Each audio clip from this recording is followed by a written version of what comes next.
More, toto je bíro a kelky. No pojď. More. Ja potom tvojmu otcovi poviem, že ako ty sa chytáš. Za gáďou. Čo je tu napísané? Zidane. Zidane, budeš na internete. Prestaň. Budete na internete.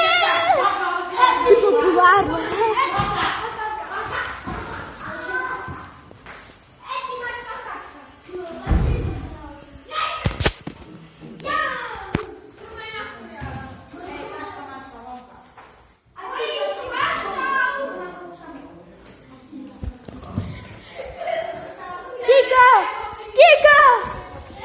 Kiko, ukáž, ako vieš spievať. Života mňa šábil. A budeš na internete. Ja viem. Čo je tuto napísané? Nie. Tuto. Koju máš tam?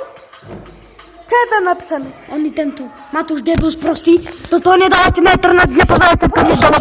Matúš je debil, to mi váži 350 kg.